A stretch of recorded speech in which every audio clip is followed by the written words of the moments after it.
Cheguei chegando. Tô esperando vocês. Sim, eu estou aqui. Já estou aqui. E vocês? Bora? Bora? Ei, bom dia. Chora não. Acordem, lava o rostinho, toma um café forte, rapidinho, porque nós já vamos começar a nossa aula de hoje. E é uma aula super mega agradável. Não percam, então parem de chorar, porque não tem jeito, porque tem que assistir a aula mesmo. Sentem aí confortavelmente nas carteiras de vocês, como se estivessem em sala, e vamos assistir a nossa aula de hoje, ok? Pronto, a minha meta foi alcançada. Despertaram, pararam com a bagunça dentro de casa e agora vão prestar atenção na aula. Meta alcançada, a primeira meta do dia. Vamos em frente, vamos à nossa aula. Então, vivemos o isolamento social, porém não é para sempre. Então, vamos à luta. Conhecemos bem esta palavra, luta. Praticamos nesses anos todos de estudo e trabalho. E também temos exemplos dos nossos pacientes especiais. Queremos vencer esse momento e não vamos esmorecer jamais. Paciência e perseverança têm efeito mágico de fazer as dificuldades desaparecerem e os obstáculos sumirem. Sigamos, queridos alunos, juntos. Seguindo a nossa classificação didática para pacientes portadores de necessidades especiais, hoje nós vamos estudar a primeira parte de desvio de comportamento. A aula vai ser dividida em dois momentos. Então, a aula de hoje é uma primeira parte do desvio de comportamento. Lembrando a vocês que já estudamos desvios psíquicos e desvios de inteligência. Então, esse é o terceiro desvio da nossa classificação. A bibliografia é esta que está no slide, para que a gente possa aprimorar ainda mais o nosso conhecimento. Segue aí as nossas palavras-chave. Reed, diagnóstico de TDAH. Então, é um conceito que o Reed coloca sobre diagnóstico de TDAH. Vocês vão explicar esse conceito. Hiperatividade e déficit de atenção. O que é, como se apresentam. E Ritalina, que é a medicação para que vocês vão eu oriento vocês sempre a procurarem também em internet, em pesquisas, porque sempre tem mais novidade sobre Ritalina, para que serve, como age, enfim, a Ritalina, medicação utilizada para quê. Então, essas são as nossas 3 palavras-chave que vocês entregarão na semana seguinte. Os desvios de comportamento são inúmeros, né? Todos aqueles comportamentos que se tornam por algum momento atípico. Então, como exemplo, nós temos os transtornos de déficit de atenção e hiperatividade, o TDAH, que nós vamos estudar nesta aula.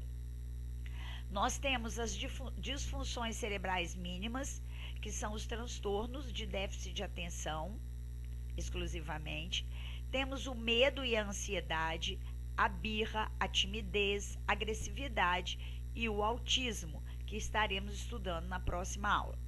Todos esses quadros, eles se apresentam como desvio de comportamento quando ele foge do comportamento típico de um indivíduo. Então, quando eu falo em birra, timidez, agressividade, medo e ansiedade, eu estou falando de situações que fogem ao controle do indivíduo. Que, porém, nós não ficaremos aqui nos prendendo, porque muitos deles vocês já estudaram na psicologia da odontopediatria e muitos deles estão enquadrados na hora que a gente for estudar autismo. O transtorno de déficit de atenção e hiperatividade, mais conhecido como TDAH, é um distúrbio neurocomportamental muito frequente na nossa sociedade moderna. Ele é encontrado principalmente em criança e caracteriza por desatenção, impulsividade, hiperatividade, combinado em diferentes proporções. Essa frase, ela nos remete a uma questão que por muitos anos foi considerada como normal no nosso meio. Então vamos à frase: hiperatividade, hiperativa, desatenta, complexa, eufórica, melancólica, saudosista, passional, desiludida, imaginativa. Nada disso fica bem em meu currículo, mas fica tão bem em mim e ponto final. Então, há uns anos atrás, se achava que ter essas características era a personalidade do indivíduo e ponto final. Só que as limitações são muito grandes numa pessoa que apresenta um grupo tão complexo na personalidade. Então, hoje se estuda muito sobre essa questão para entender o que é uma pessoa com TDAH. Por isso, nós vamos nos detalhar nos slides a seguir. Deixamos aqui claro que muitas vezes uma pessoa que é mais agitada, né, que não, às vezes não mexe com um negócio, mexe com outro, pula, às vezes com mais anda para lá, anda para cá, ou que tem uma energia maior, né, tem pessoas que têm uma energia que chega já contagia, ou que são inquietas, às vezes senta e para assistir um filme levanta rápido, não aguenta ficar até o final. Então, às vezes, tem pessoas que são mais ativas, que gostam de fazer várias coisas ao mesmo tempo. Essas pessoas não são classificadas como hiperativas. Elas têm características próprias da personalidade, como nós temos também pessoas que são calminhas, que gostam de ficar sentada bastante tempo, vendo o céu, olhando as estrelas. Então, isso são características de personalidade.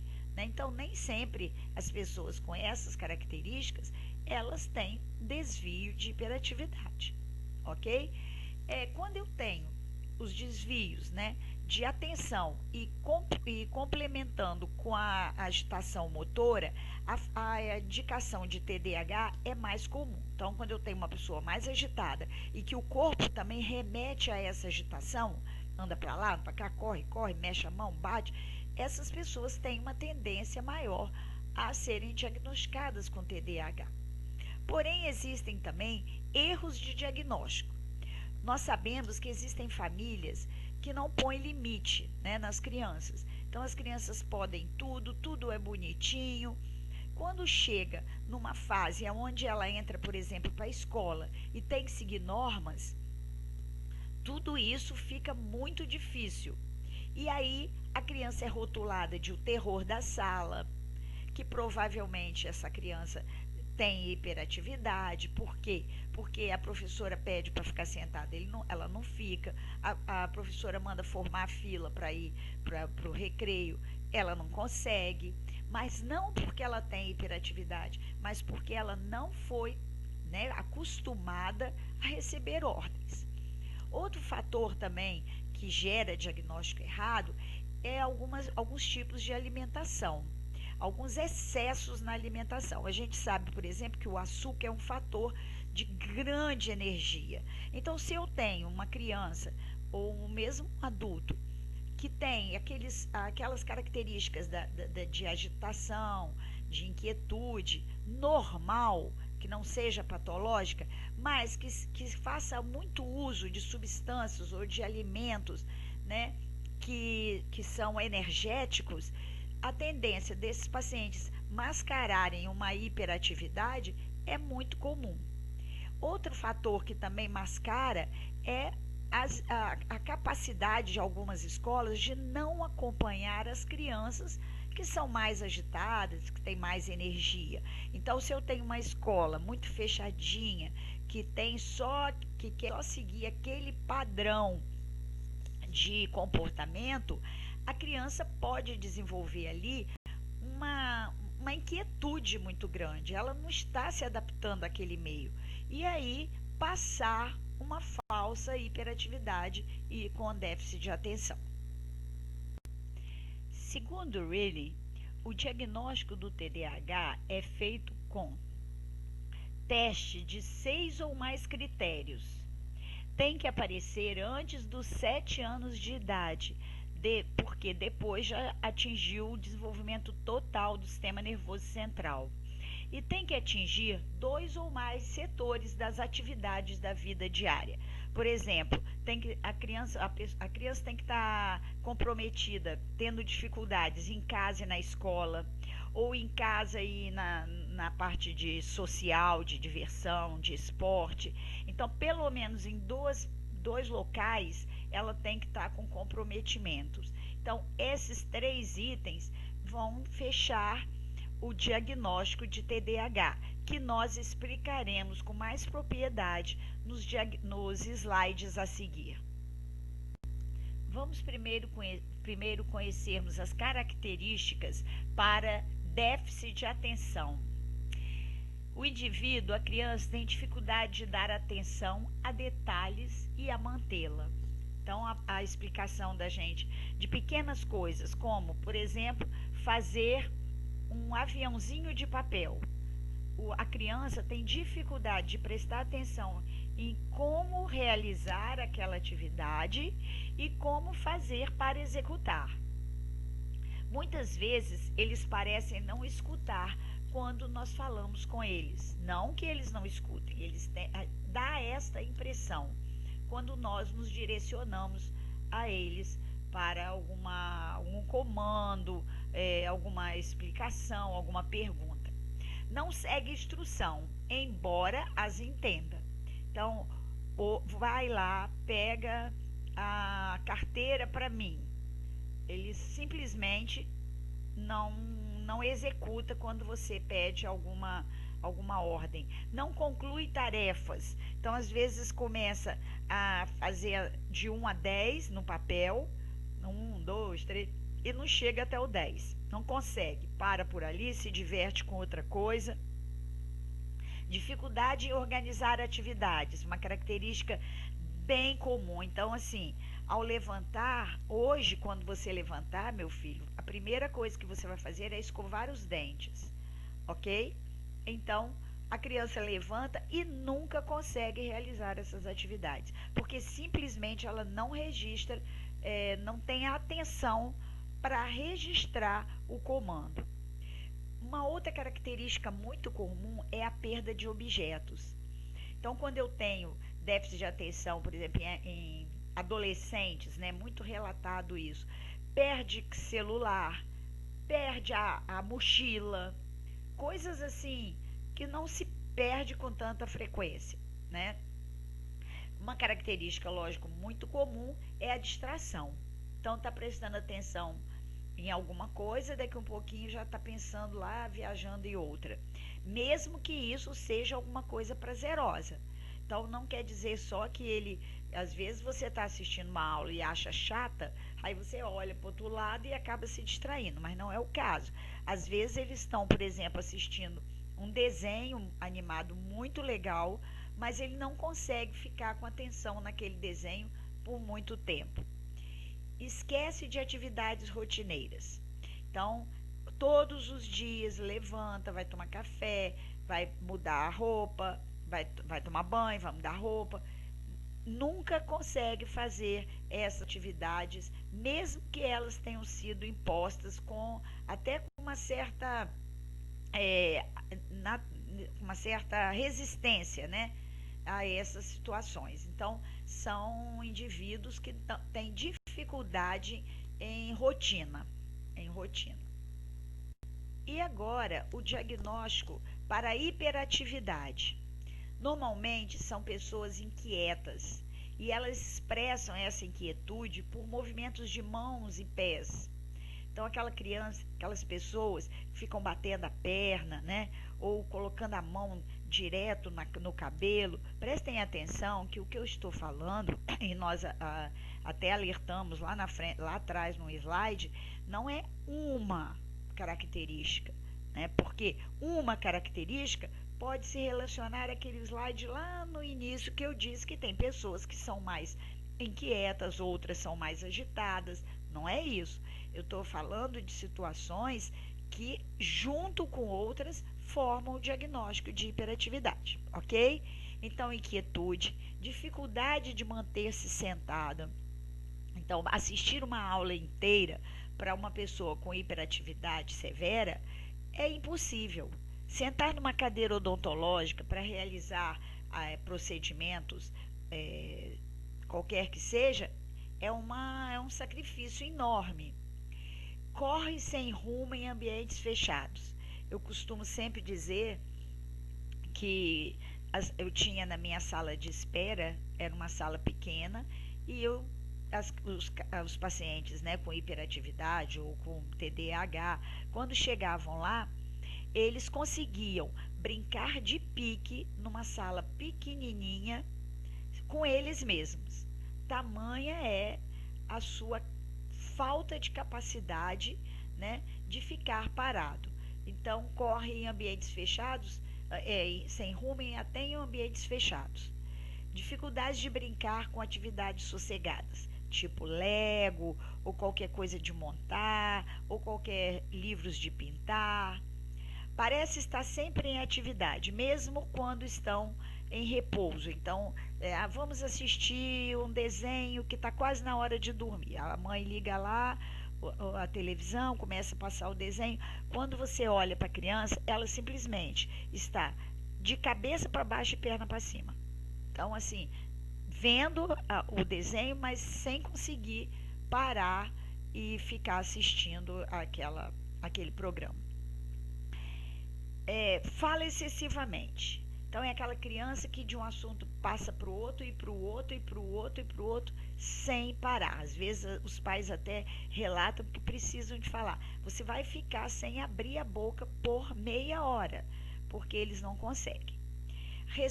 Responde antes da pergunta ter sido formulada. Muito comum, muito comum. Às vezes você pergunta, você sabe para que serve? Quando você pega o alta rotação e pergunta, você sabe para que serve isso?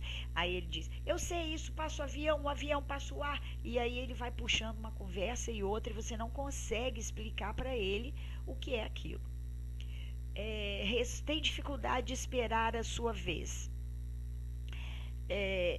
Vocês já devem ter visto quando vocês estudavam em cantina, quando se faz fila para comprar lá o pãozinho ou a bala, tem sempre aquele que te empurra na fila, que passa na frente do outro, que mexe no cabelo da menina.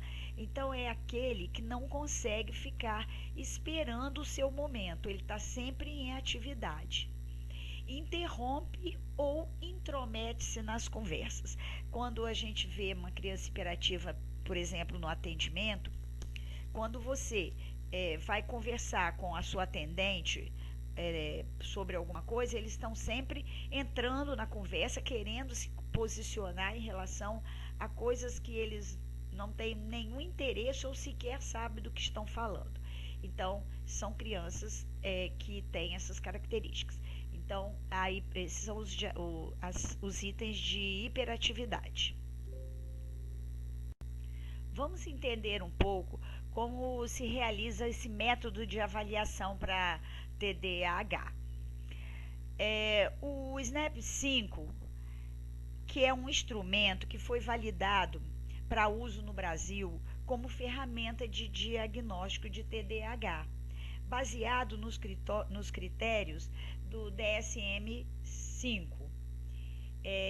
Vocês vão encontrar, está disponível nesse site que está anotado aqui. E o que consiste? Consiste em graduar em nem um pouco, só um pouco, bastante e demais os seguintes sintomas que nós vamos ver abaixo. Esses sintomas nada mais são do que os que nós já estudamos mais acima. Nós dividimos em déficit de atenção e hiperatividade. Aqui eles estão todos juntos por ordem numérica, que é muito importante a gente se ater. Vou só passar para que vocês possam ver que são os mesmos.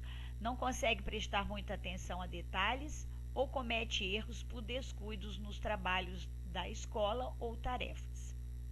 Tem dificuldade de manter a atenção em tarefas ou atividades de lazer. Parece não ouvir quando se fala diretamente com ele. Não segue instruções até o fim e não termina deveres de escola, tarefas ou obrigações. Tem dificuldade para organizar tarefas e atividades. Evita, não gosta ou se envolve contra a vontade em tarefas que exigem esforço mental prolongado. Perde coisas necessárias para as atividades, brinquedos, deveres de escola, lápis ou livros. Distrai-se com estímulos externos. É esquecido em atividades do dia a dia. Mexe com as mãos e os pés ou se remexe na cadeira. Sai do lugar na sala de aula ou em outras situações em que se espera que fique sentado. Corre de um lado para o outro ou sobe demais nas coisas em situações em que isto é inapropriado. Tem dificuldade em brincar ou envolver-se em atividade de lazer de forma calma. Não para ou frequentemente está o que nós chamamos de 1000 por hora. Fala em excesso. Responde a perguntas de forma precipitada, antes de elas terem sido terminadas. Tem dificuldade de esperar sua vez. Interrompe os outros ou se intromete. Por exemplo, mete-se nas conversas ou nos jogos. Esses são os itens, né, a soma daqueles dois slides que eu falei mais atrás. E é nessa tabela que nós vamos trabalhar o nem um pouco, só um pouco, bastante e demais, conforme vamos ver no slide abaixo.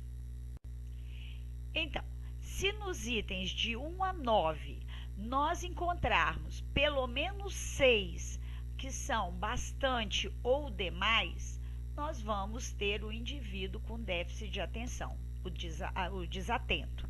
Então, vocês entendem? Se nesse grupo que está aqui embaixo, em vermelho, eu encontrar 6 itens que a família respondeu como bastante, quer dizer, aparece com bastante frequência ou demais, neles nós já podemos classificar esse indivíduo como hiperativo.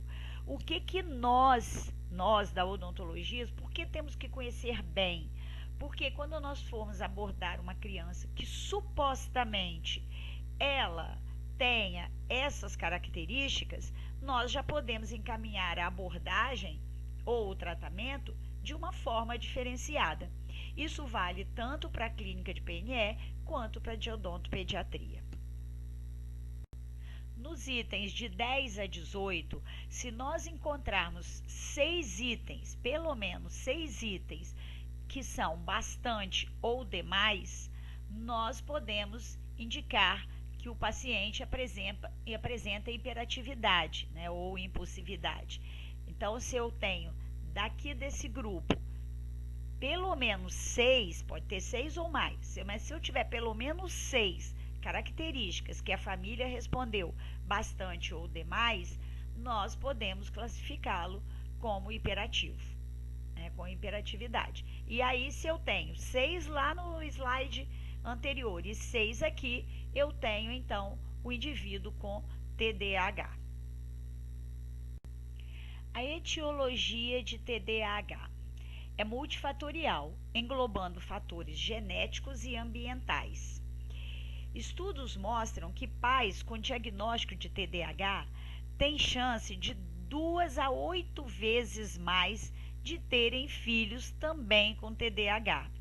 Porém, nenhum dos genes investigados podem ser considerados imprescindíveis ao aparecimento desse transtorno.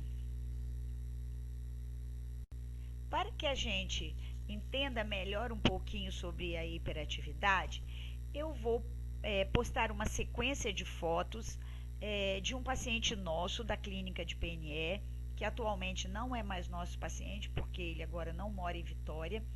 Mas quando ainda trabalhávamos em São Pedro, nós recebemos esse paciente e na época chegou com a mãe e procurou a clínica de PNE, encaminhado por um colega dentista da rede pública, que não havia conseguido atendê-lo, sendo que antes desse ele já tinha passado por outros dentistas também sem conseguir atender.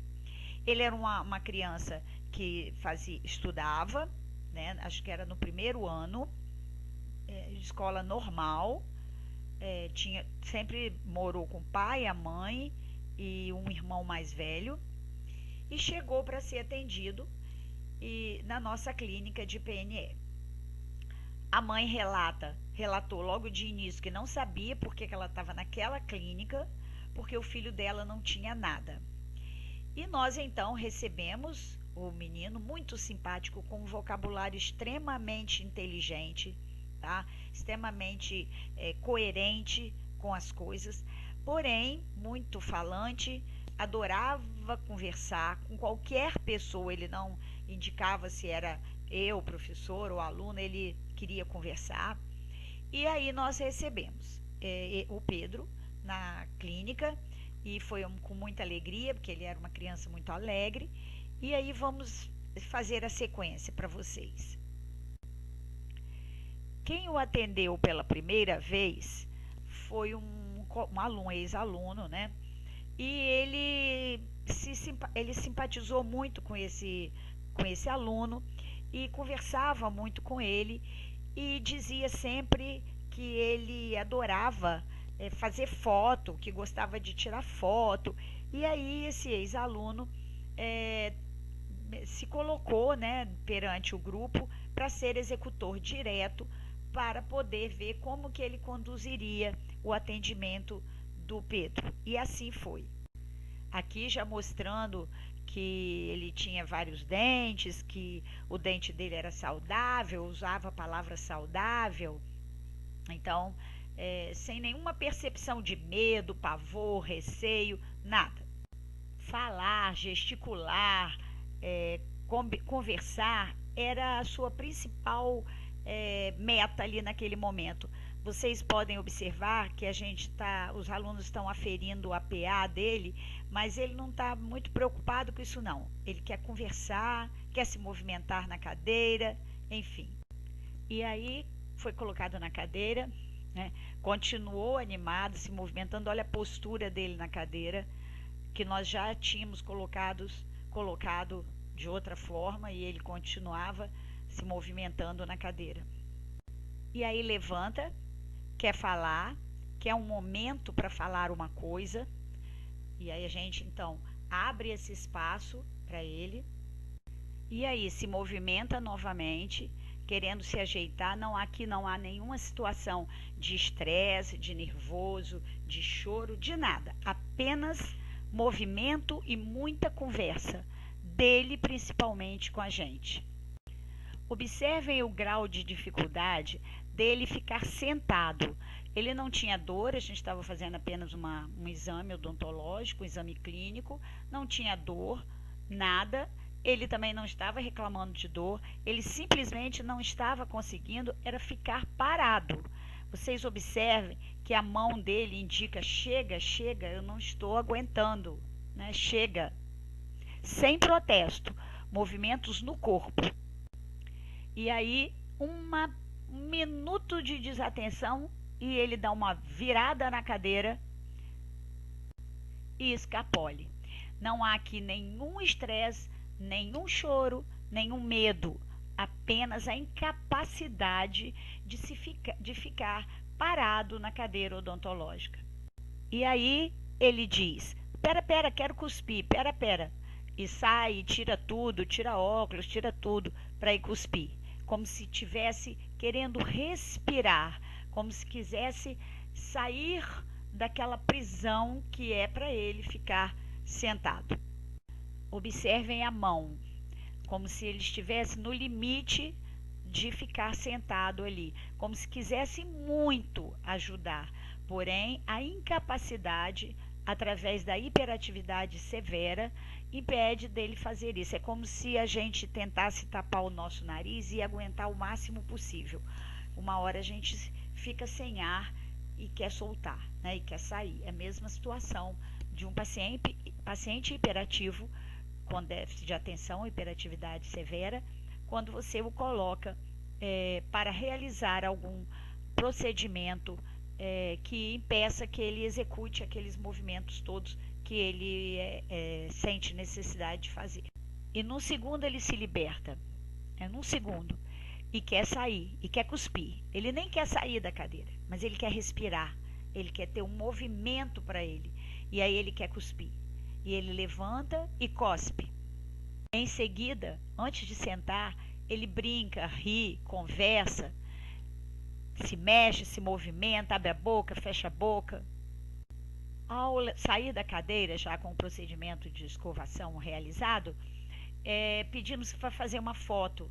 E ele pula tanto, brinca tanto, quer uma luva, coloca a luva, não sossega, a gente segura para tirar foto, ele pula, nada com agressividade. Às vezes a foto pode passar isso, mas não é. É brincando, rindo, correndo. Então essa é a característica. Tira e coloca o pé 200 vezes, mexe no gorro, levanta, senta, não se liga na ordem que a gente está dando, quer movimentar o tempo inteiro e fazer o que bem entende. E ao terminar tudo, antes de ir embora, ele pede que eu faça uma foto dele. E aí, tá aí a foto e eu disse assim no final: mas Pedro, toda vez que você me pede para eu tirar uma foto, você fica assim, bota esses dedos assim. E ele me responde: claro, eu tenho 7 anos, eu só tiro foto assim.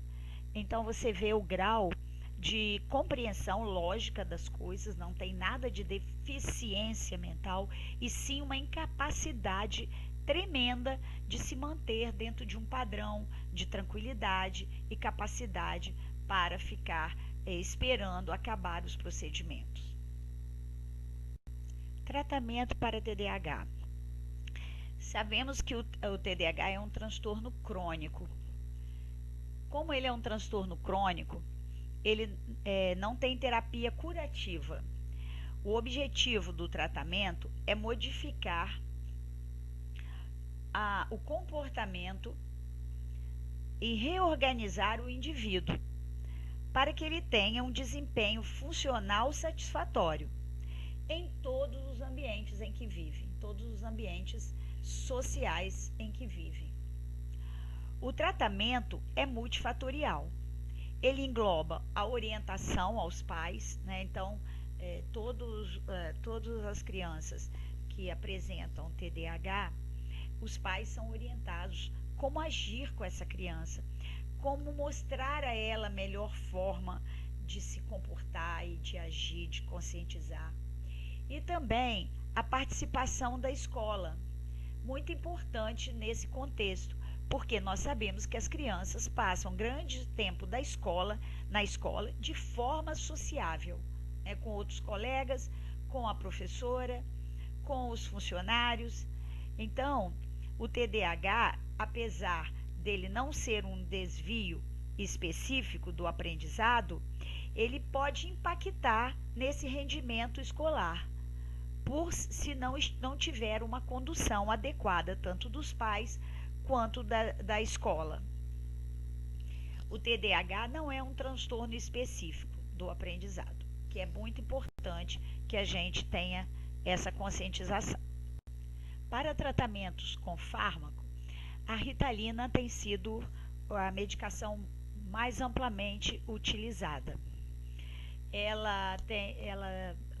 O seu composto é o metilfenidato, amplamente usado para tratar o TDAH. Apesar de muito preconceito contra essa medicação, é preciso entender que ela pode sim ser eficaz no tratamento, quando ela for bem indicada.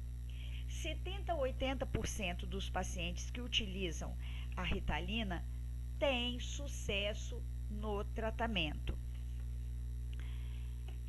Muitos pacientes que não respondem positivo a esse tratamento, provavelmente não é pelo problema do mau uso da Ritalina. Quer dizer, é pelo mau uso da Ritalina, mas é muito mais pela indicação, porque muitas vezes o paciente não tem TDAH, tem características que lembram o TDAH.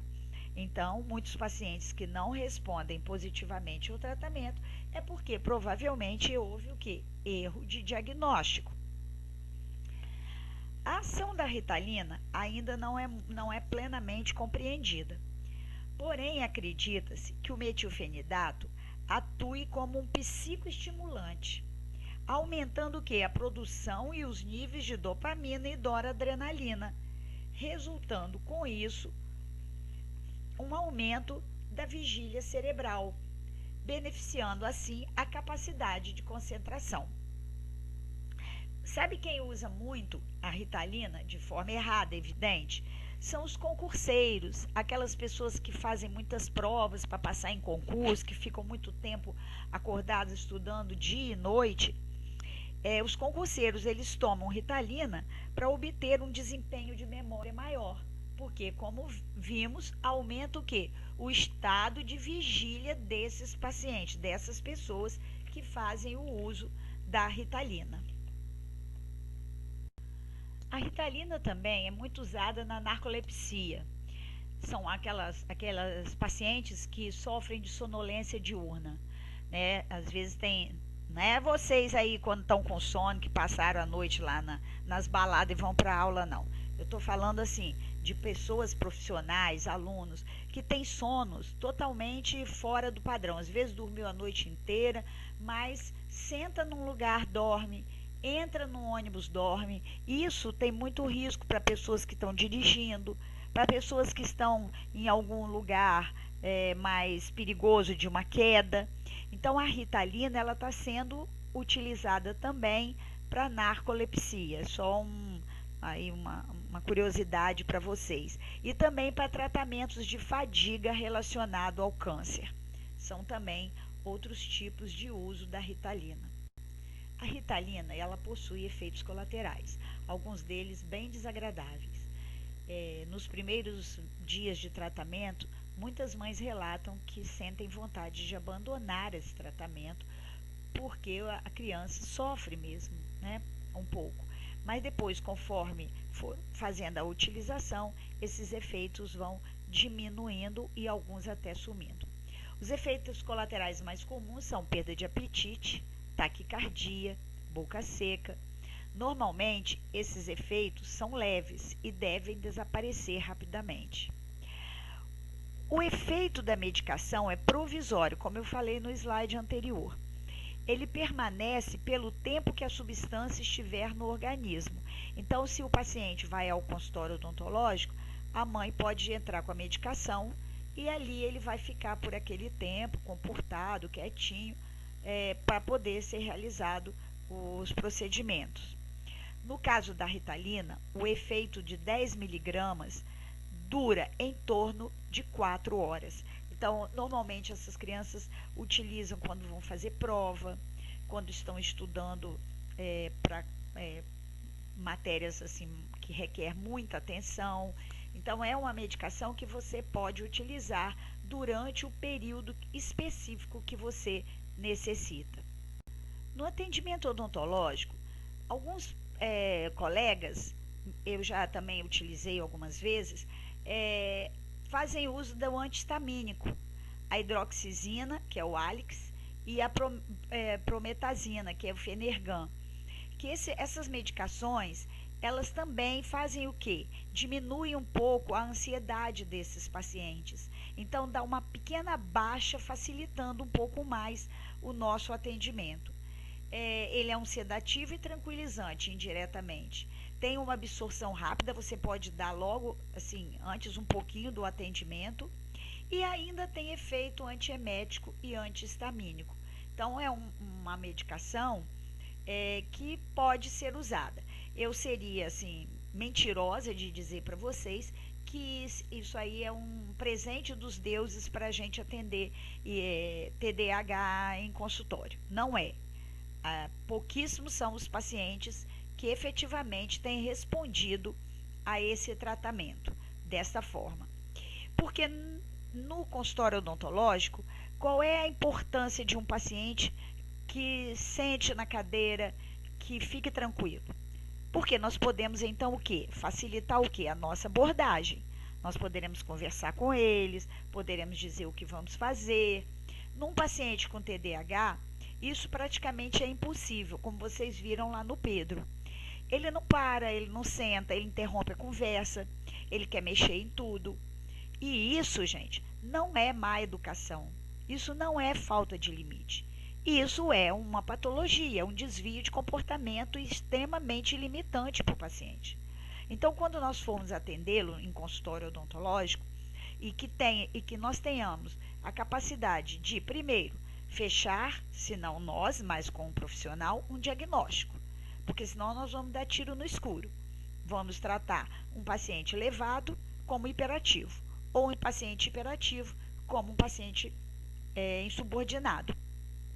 Então, a partir do momento que nós temos o diagnóstico, nós temos que avaliar a necessidade do uso da Ritalina ou qualquer outra medicação que faça com que esse paciente fique sentado durante o atendimento.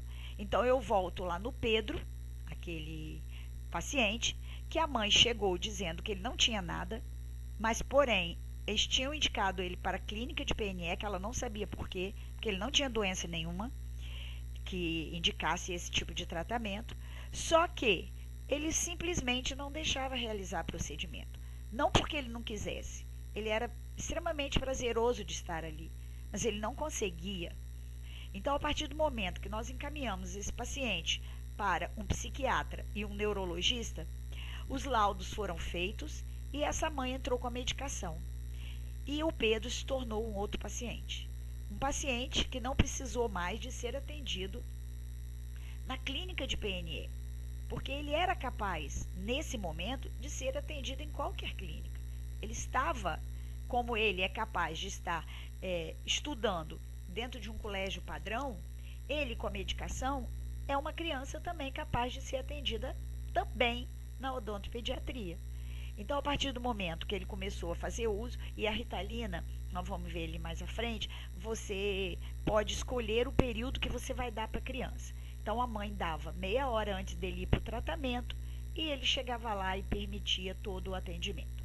Então, o tratamento efetivo para as crianças, os pacientes com TDAH, é medicamentoso para atendimento em consultório odontológico.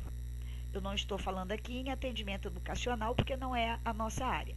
Eu estou falando para o atendimento odontológico, para que ele sente e deixe realizado o procedimento. Transtornos relacionados ao TDAH. Nós temos como outros transtornos que também têm relação direta com o TDAH, que vale aqui ressaltar para que vocês conheçam um pouco mais dos pacientes que chegam até nós. Nós temos o TOD, que é o transtorno opositivo desafiador. É o mais comum e é caracterizado como um transtorno de conduta. O TOD abrange 1/3 das pessoas com TDAH, então é muito comum, né? É um transtorno de conduta, onde a criança apresenta alguns comportamentos bem típicos, comportamentos provocadores, desobedientes ou até perturbador. Então, esses pacientes são os pacientes que demonstram essas características. Porém, todas elas nunca são acompanhados de delitos mais sérios, agressividades sociais mais sérias. Caso a criança não apresente TOD, ela também pode apresentar outras manifestações como depressão, tics, ansiedades e até a síndrome de Tourette. A síndrome de Tourette é uma síndrome que vocês talvez já tenham até visto filmes sobre ela, que é um transtorno neuropsiquiátrico e que apresenta as manifestações ainda na infância e tem características de tiques em qualquer parte do corpo, ocorrendo mais em rosto, pescoço, ombro, e são movimentos incontroláveis e bruscos, e muitas vezes também podem apresentar sons indesejados associados a esses movimentos. Temos também, como outros transtornos relacionados, problemas de leitura, que vamos ver um pouco abaixo, transtornos de ansiedade, de 25 a 35 pacientes com TDAH apresentam esse transtorno, transtorno de conduta, uma quantidade grande também, 25%, depressão, de 10 a 30%, toque, que é o transtorno obsessivo compulsivo, entre 10 e 17%, e 3 comorbidades juntas, que nós vamos ver lá embaixo. Podemos ter 3 tipos de comorbidades que estarão fazendo parte também dos transtornos relacionados a TDAH. Transtornos de leitura, a síndrome de Tourette, que eu já falei. Então, são quadros que têm relação com TDAH. Então, o indivíduo com TDAH pode sim desenvolver um ou mais, ou até bem mais, né, quadros que são típicos de quem possui TDAH. Dentre as comorbidades, o sono é um dos grandes fatores que interfere na vida do portador de TDAH. A cabeça de um TDAH é sempre invadida por um turbilhão de pensamentos que parecem nunca dar descanso, nem mesmo na hora de relaxar e dormir. É na hora de dormir que isso acontece com mais intensidade, e no lugar da tranquilidade do sono vem a ansiedade. Pode ocorrer casos de insônia ou sono de qualidade ruim, grande cansaço e indisposição no dia seguinte. Então, para acordar fica muito difícil. Assistir uma aula, por exemplo, é extremamente complicado, porque a pessoa está extremamente cansada, extremamente estressada, com pouco sono e com sono de qualidade ruim. Através do sono, a desatenção e a agitação comprometem também o rendimento escolar e o relacionamento entre as pessoas do grupo. Outra grande comorbidade que a gente tem é o distúrbio de linguagem. Um dos distúrbios assim, muito visto em TDAH é a dislalia. A dislalia é uma alteração na fala que provoca alteração dos fonemas. Então, na dislalia, a gente pode ter a troca, que é a troca de um fonema por outro. Então, barata, balata, Coca-Cola, totatola, placa, praca. A omissão, né? A omissão, que é a não fala do fonema. Então, em vez de barata, é bata, né? E a distorção. A distorção, ela deforma o fonema ao emitir, por exemplo, S e Z, zapo, sapo, sapo, zero. Nesses casos, o indivíduo coloca a língua entre os dentes, produzindo um som de chiado, sapo, zero. A gente pode observar isso até nos adultos que apresentam dislalia, como podemos observar até mesmo em alguns atores e até mesmo em alguns políticos, ok? A disfasia. A disfasia é a dificuldade de se expressar e compreender. A criança portadora de disfasia tem dificuldade para elaborar frases e se expressar, pronunciando apenas ao final da palavra. As crianças portadoras da disfasia, ela tem dificuldade para elaborar essas frases, né? Então, ela sempre se expressa pronunciando o finalzinho da palavra. A discrasia é a dificuldade de escrever, provocada por uma disfunção motora. Então, eles podem inverter sílaba, pode omitir letra, A escrita pode ser espelhada, então escrever ao contrário, como se ela estivesse olhando pelo espelho aquela escrita. Pode apresentar falta de coordenação motora, má organização espacial, então uma palavra que tem um espaço grande, escrever pequenininho, ou vice-versa, escrever uma palavra enorme que não cabe num papelzinho pequeno, dificuldade do planejamento no traçado que vai fazer, e a caligrafia costuma ser extremamente ruim. A dislexia se manifesta por dificuldade em troca de letras com formatos parecidos, por exemplo, o D com P, o D com T, o B com P, e com sons também, DT, F, MN. Então, são essas trocas que o disléxico apresenta. Outras comorbidades que acometem também o TDAH pode ser a depressão, pela dificuldade que esse indivíduo tem de se envolver num ambiente sociável. Então, vivem inadequadamente. Então, isso pode vir a causar uma depressão. Hiperlexia, também comum acontecer no TDAH, que é a capacidade de aprender e usar racionalmente as palavras espontaneamente numa idade muito precoce, geralmente a partir dos 2 anos de idade. Então, é a hiperlexia, é a capacidade de elaborar demais a fala, que a gente viu lá no Pedro, aquele menininho que eu exemplifiquei. Ele tinha um vocabulário extremamente rico para a idade dele. Outra é o transtorno obsessivo compulsivo, que é o TOC, também muito presente nos pacientes com TDAH. O transtorno de conduta. O transtorno de conduta as relações familiares, sociais e escolares acabam sendo muito deterioradas.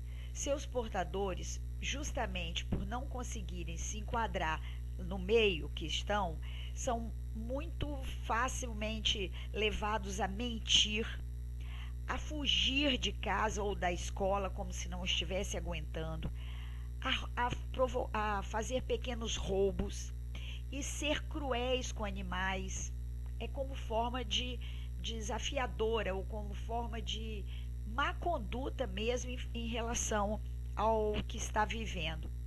Interesse exagerado e precoce na parte sexual.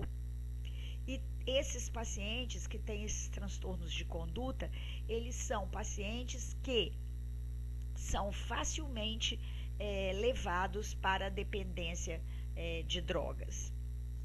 Os transtornos desafiadores opositores atingem a maioria dos adolescentes, principalmente homens, numa proporção de 2 por 1 em relação às mulheres,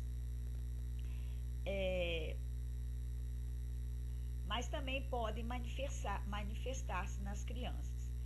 Ele se caracteriza por um comportamento extremamente desafiador e opositor com relação às pessoas que ele deve respeito, principalmente pais e professores. Nesse enfrentamento, eles desobedecem, violam regras, mentem, podem ser agressivos, desrespeitando limites e direitos alheios. Esses comportamentos são feitos em respostas punitivas e raivosas ao controle das outras pessoas. Geralmente eles se sentem injustiçados por tanta crítica e punição, gerando uma maior baixa autoestima, mais agressividade, maiores taxas de disfunção escolar e transtornos antissociais. Assim, é a forma que eles têm opositora de reagir a esse comportamento. Pois é, estamos chegando ao fim da nossa aula sobre desvio de comportamento e principalmente falando sobre o TDAH, hiperatividade com déficit de atenção. Vou deixar para vocês esse slide com uma frase muito própria para a nossa aula, aonde o autor diz: com a hiperatividade, a vida não combina, pois é com tranquilidade que se desfruta a vida. Então, nós, na sociedade, devemos estar aptos, ou pelo menos a perceber, situações que levam o indivíduo à hiperatividade. E também não nos tornarmos preconceituosos de não aceitar e entender quando nos deparamos com esse tipo de desvio de comportamento. Fica aqui a minha vontade de que vocês tenham aproveitado bastante esse primeiro parte da aula, que vocês tenham entendido o que nós estávamos querendo abordar, e que daí para frente a visão de vocês, de cada um, paciente, colega, amigo, familiar, que vocês encontrem com algumas dessas características, seja muito mais de apoio, atenção e ajuda do que de recriminação, ok? Muito obrigada por vocês estarem aqui comigo nesse momento de aula. Um abraço para todos.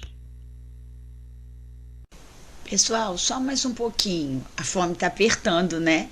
Eu sei, essa hora eu também fico com fome. Mas olha só, deixa eu dar algumas explicações para vocês.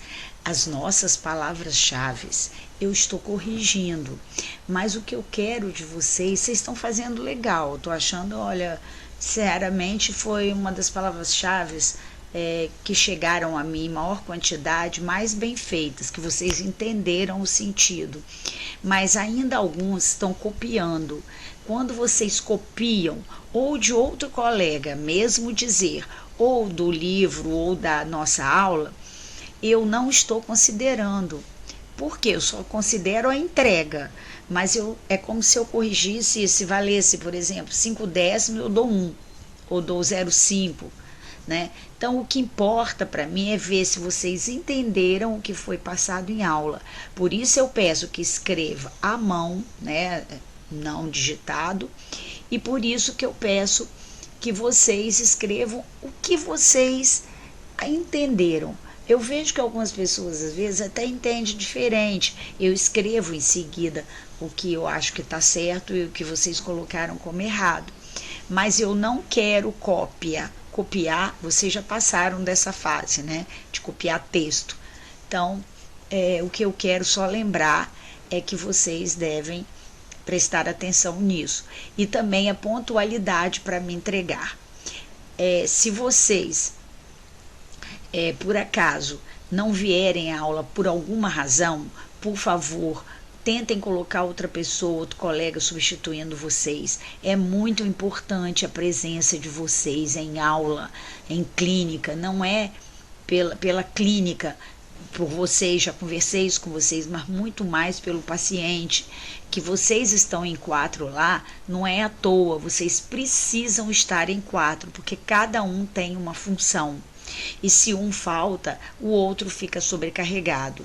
Então estejam atentos, vocês precisam de estar na clínica. Eu tiro ponto sim, eu dou uma avaliação ruim sim, porque para mim, a não ser que seja uma situação de doença ou alguma coisa muito séria, para mim é uma falta de respeito com o paciente. Não é nem comigo, nem com a FAESE, nem com vocês próprios, mas com o paciente.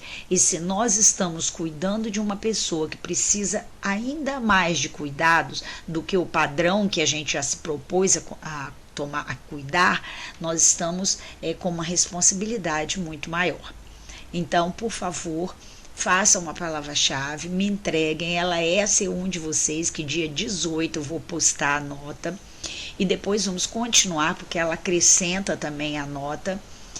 Então, tenham carinho, façam a disciplina com muito amor, do jeito que a disciplina é. A disciplina é uma disciplina de muito amor, tá bom? Eu vou liberar vocês para almoçarem, para se alimentarem, para depois a gente se encontrar novamente na clínica. Bom apetite, viu? Que eu também vou almoçar. Um beijo.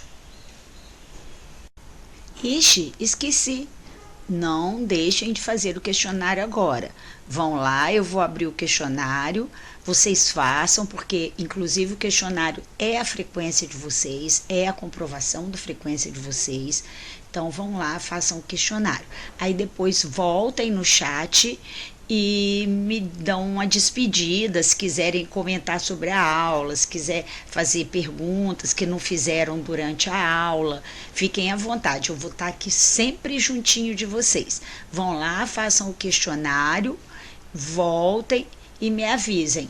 Hilda, tô indo, acabei, fiz o questionário, tudo isso porque eu tenho tudo documentado. Quem entra no site, no chat, quem sai, tudo direitinho, tá bom? Um beijo, agora sim vou de vez, hein? Tchau!